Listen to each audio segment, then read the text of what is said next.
Good afternoon, Mayor, Council. Thank you all for having us here today. As far as CPD's part in the process of assisting our homeless residents here in Columbus, we sometimes we go out there and we find the encampments or we make contact with the homeless people. We don't just get referrals from 311 or Home for Good. We make first contact on our own. But I can say that we do more than just assist City Works and Home for Good with making sure they're safe when they get to the scene. We get out there, we speak to the homeless community, we respect them. We buy food for them, we find places for them to stay. If we can't get in touch with Ms. Pat Fry or Ms. Tarika Barnes, I've got private and public people that I can call that'll actually put them up in hotels depending on what area of town they're in.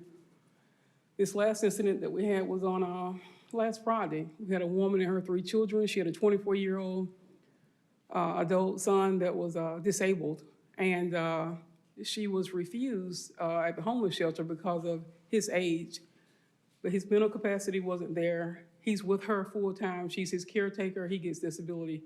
They were turned down at a local shelter. Within 15 minutes, we had him a place to stay called the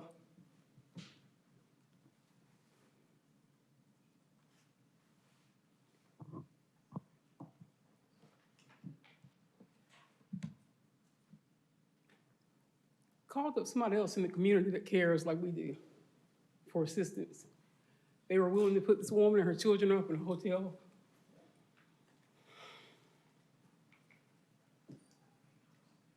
For 2 weeks. This young lady said, I only need services for a week. So they put her up in a hotel to August 1st. These guys, they were there. We witness this every day.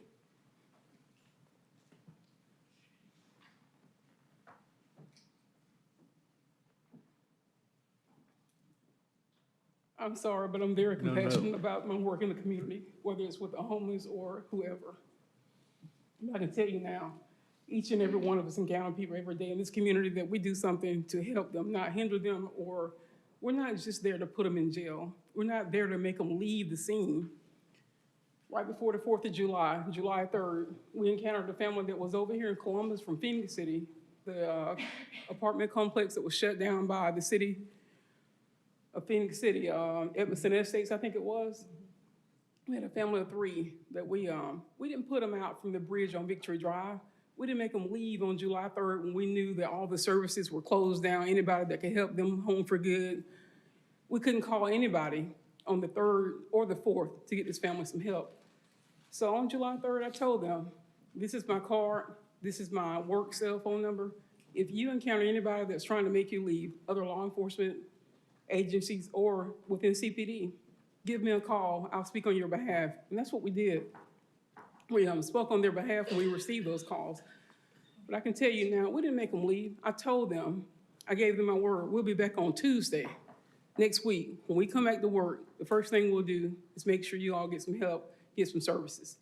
I called up Ms. Pat Fry and her group. They came out, they met with us. We were able to help this family as much as we could, but they really didn't want the help that Home for Good had to offer. They didn't want their services. They left that location. One of the young ladies, I think she's about 2 months pregnant, and she's got a 2-month-old that defects had just come and taken from the encampment 2 weeks prior to us making contact with her. A 2-month-old child living with her mother, and she's 2 months pregnant. Of course she could have gotten services. She didn't want the services. They are living in the Sonics building that's abandoned over on Victory Drive today. So that's what we're dealing with here in Columbus. Like you said, now you're seeing more single mothers with children. Mental health is what we've always seen. But I can tell you now, CPD is not there to just put people in jail. We're not there just to assist Public Works. We're not there just to assist Home for Good. We're there because we care. because we care. My guys, we pray together. We believe in God. We care.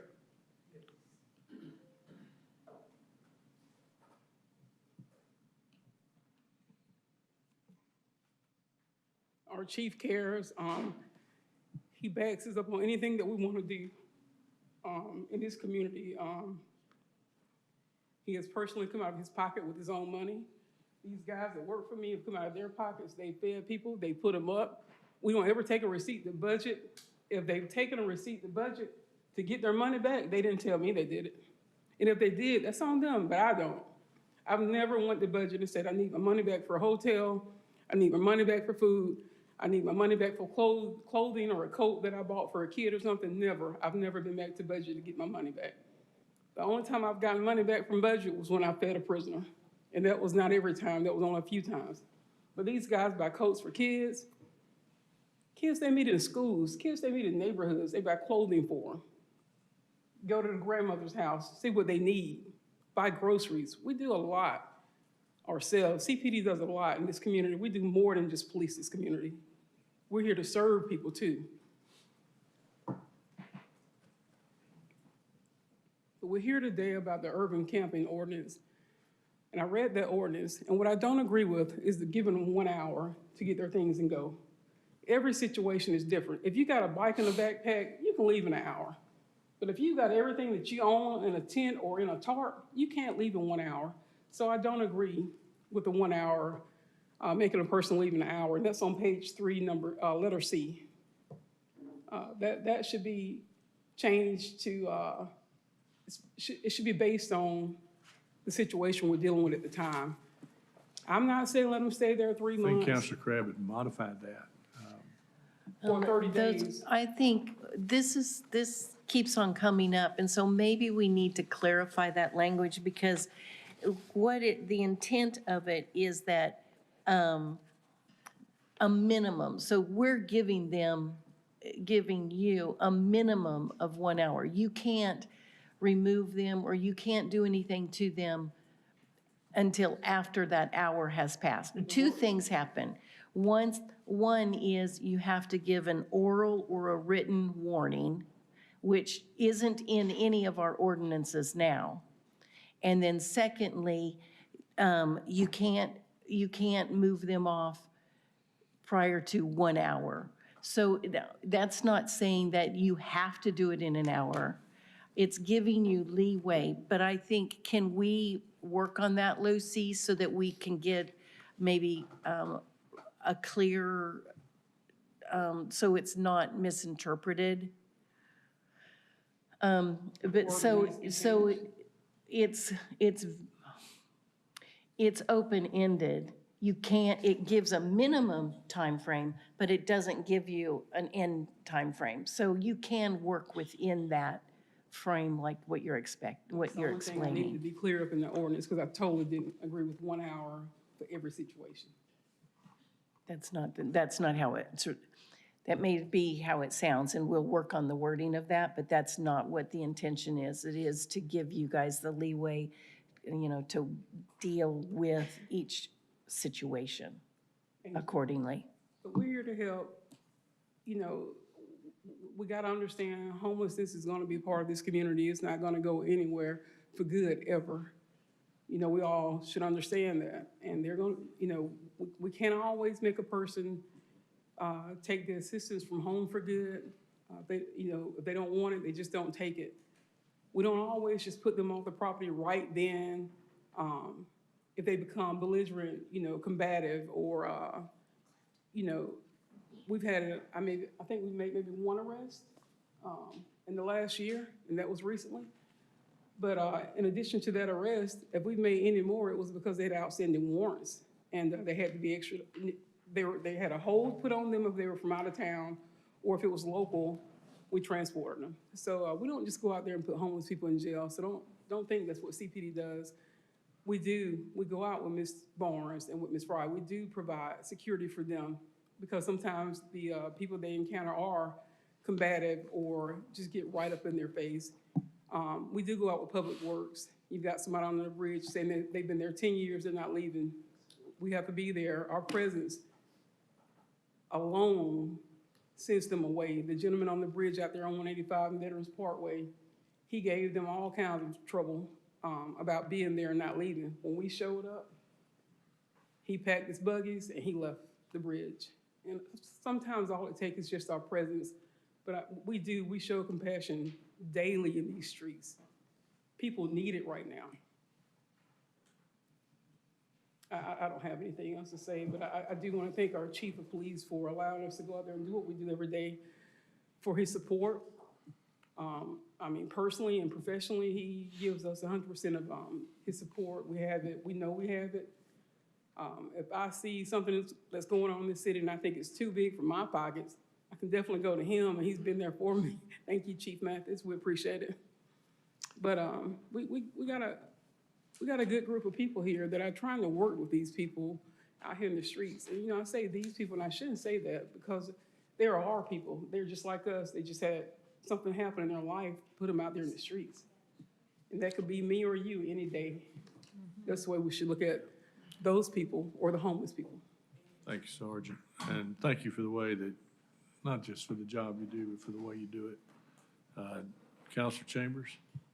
Yes, Sergeant Williams and your team, thank you for your passion, going the extra mile to make sure that people that are homeless or, you know, have a place to stay or taken care of. To me, that's invaluable. So we definitely have the right team. And just keep your heart there, and that just makes me feel good knowing that you guys are out there trying to assist and help those that are in need, because you're absolutely right. It can happen to any of us, and we just need to be mindful of that. So thank you for your leadership, and you and your team, and thank y'all for what you do. Thank you. All right. Counselor Huff? Thank you and your team also for what you do. But I've had the opportunity, and some of them will probably smile. I've been in the background some days watching them work. And I've seen them at work doing things they didn't have to do and taking the lead to make sure that people were well. And I've even seen them taking care of pets around the town and making sure. I've offered to do some things and they declined and said, no, I have it, I'll take care of it. So I understand where you're coming from. It's time for all of us to have compassion for the people. It's a tough time for a lot of people. And I just want to say thank you. I appreciate you all. Counselor Hickey? Thank you, Mr. Mayor. Sergeant Williams, thank you for what you do and your team. And I just got a question I'd like to ask, Mr. Mayor.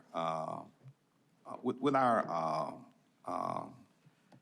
community fund that we have, used to be called Indigent Care Fund, with that fund there, is there any way that we could use some of those funds to amend their budget, that when they're out here making contact with individuals that need assistance, that if they need to put them in a hotel or something like that, that they will have some funds available for them to do? Because I know that what they're doing now, coming out of their own pockets, is I commend them for that and everything. But I would just think that, you know, that we should have some resources that can be put in place for them to have a pot of money, or that they can go to and pull out to put somebody up for a day or two or a week or whatever the case may be, you know, to just help out. Yeah, I believe, and I'll leave it up to the finance director, but I believe that the money that's already collected has to be used for that program, the Indigent Care. Now, if you want to adjust the budget at some future time and take some of that money and set up a line item for just such a resource, Right. you could. You can do it prospectively, but I don't think you can do it retrospectively. Okay. Let me just say, we're not asking for a refund. We're not asking for our money to be replaced. We know that. If there's a resource there, that's fine. We're gonna continue to do what we do for Right. the people that we encounter every day, regardless. Right. And we appreciate that. But I still think that there should be something in place that in the event that you need to reach over and get it, it's available for you to get, you know? Because listen, you know, my wife and I both career police detectives.